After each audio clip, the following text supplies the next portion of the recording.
Bayangkan kamu bangun pagi, dan peta Indonesia tidak lagi utuh. Bukan karena perang, bukan karena penjajahan, tapi karena negeri ini terbelah dua dari tengah. Satu sisi padat penduduk, industri, dan uang. Sisi lain kaya sumber daya, tapi terpisah. Siapa yang bertahan, siapa yang runtuh? Dan pertanyaan paling menakutkan, apakah Indonesia masih bernama Indonesia? Indonesia yang kita kenal hari ini adalah satu kesatuan besar yang terbentang dari barat ke timur. Tapi dalam skenario ini, bayangkan sebuah garis tak kasat mata membelah negeri ini menjadi dua bagian. Bukan garis politik, bukan hasil perang, melainkan pemisahan berdasarkan realitas geografis dan logistik. Di bagian barat, terkumpul pulau dengan populasi terbesar. Sumatera, Jawa, dan sebagian Kalimantan menjadi satu wilayah yang padat, penuh kota, industri, dan pusat pemerintahan lama. Sementara di bagian timur, wilayahnya jauh lebih luas. Sulawesi, Maluku, Nusa Tenggara, hingga Papua menyimpan kekayaan alam yang melimpah. Namun jarak dan infrastruktur menjadi tantangan utama. Dua wilayah ini sebenarnya sudah lama berbeda karakter. Yang satu tumbuh cepat karena kedekatan, yang lain kaya, namun terpencar dan sulit dijangkau. Saat Indonesia terbelah, perbedaan ini tak lagi tersembunyi. Ia menjadi nyata.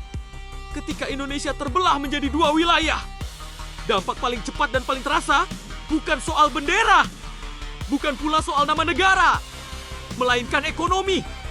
Di awal, Indonesia bagian barat terlihat lebih stabil. Wilayah ini menampung sebagian besar penduduk, pusat industri, kota-kota besar, serta jaringan perbankan dan perdagangan yang sudah terbentuk sejak lama. Aktivitas ekonomi tidak langsung berhenti.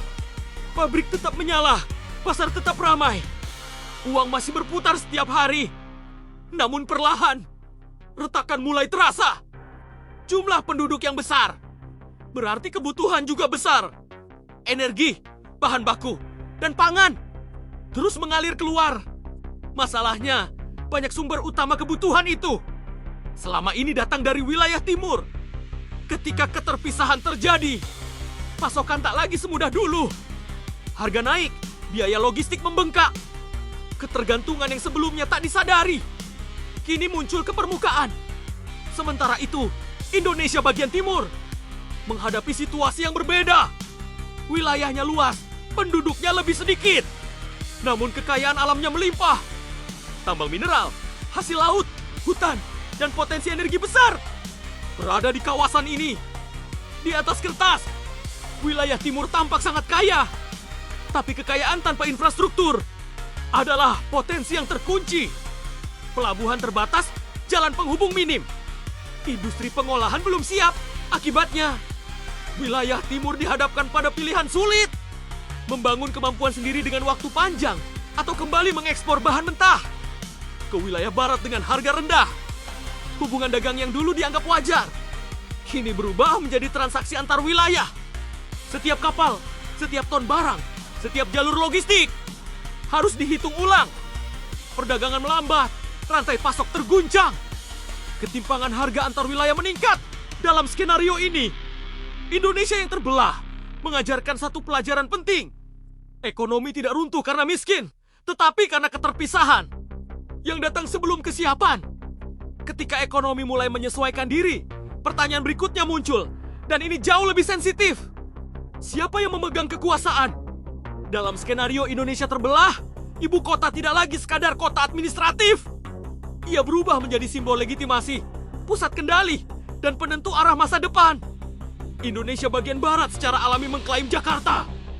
Kota ini sudah lama menjadi pusat pemerintahan, keuangan, dan diplomasi internasional. Infrastruktur lengkap, akses global terbuka.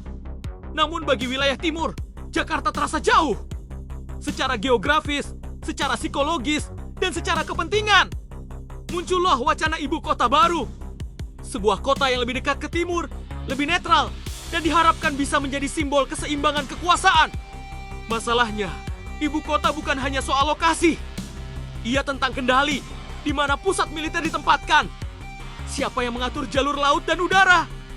Siapa yang berhak berbicara atas nama negeri di hadapan dunia? Kekuatan politik perlahan mengikuti peta. Wilayah yang menguasai pusat pemerintahan cenderung menguasai arah kebijakan. Sementara wilayah lain harus berjuang agar suaranya terdengar. Ketegangan tidak selalu meledak menjadi konflik. Seringkali, ia tumbuh dalam bentuk kebijakan yang timpang, anggaran yang tidak seimbang, dan rasa jauh dari pusat kekuasaan. Dalam Indonesia yang terbelah, pertarungan terbesar bukan terjadi di medan perang, melainkan di peta, di meja rapat, dan di lokasi ibu kota. Di balik peta yang terbelah, di balik perdebatan tentang ekonomi dan kekuasaan, ada satu kelompok yang paling jarang dibicarakan, namun paling merasakan dampaknya. Rakyat biasa. Bagi mereka, perubahan ini tidak hadir dalam bentuk garis di peta atau keputusan di meja rapat. Ia hadir di dapur rumah, di pasar, di pelabuhan kecil, dan di ladang tempat mereka bekerja setiap hari. Harga kebutuhan pokok mulai berubah. Barang yang dulu mudah ditemukan, kini menjadi lebih mahal atau datang lebih lambat. Distribusi yang terhambat membuat jarak antar wilayah terasa semakin jauh, meski secara fisik pulau-pulau itu tidak pernah berpindah. Bagi nelayan, perubahan terasa paling cepat. Laut yang selama ini menjadi ruang hidup, kini memiliki batas baru. Jalur tangkap harus disesuaikan, izin melaut berubah. Tempat menjual hasil tangkapan tidak selalu berada di wilayah yang sama seperti sebelumnya. Bagi petani, hasil panen tidak selalu mudah disalurkan. Pasar utama bisa berada di wilayah lain dengan aturan baru dan biaya tambahan. Keuntungan menipis, sementara kebutuhan hidup terus naik. Para pekerja dan pelaku usaha kecil ikut terdampak. Mobilitas tenaga kerja menjadi terbatas. Peluang kerja tidak lagi terbuka seluas dulu. Banyak orang terpaksa memilih bertahan di daerah asal atau pindah dan memulai dari nol. Di kota-kota besar, arus barang dan manusia melambat. Di daerah terpencil, rasa terisolasi semakin kuat. Akses pendidikan, kesehatan, dan layanan publik ikut terpengaruh oleh jarak dan kebijakan baru. Yang paling berat dirasakan bukan hanya soal ekonomi. Ada perubahan yang lebih halus, namun lebih dalam, rasa kebersamaan perlahan terkikis. Identitas sebagai satu bangsa tidak lagi terasa sesederhana dulu.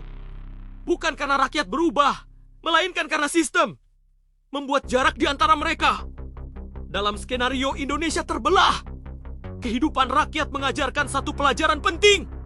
Sebuah negara bisa bertahan di atas peta, tetapi persatuan hanya bisa bertahan jika kehidupan sehari rakyatnya tidak ikut terbelah.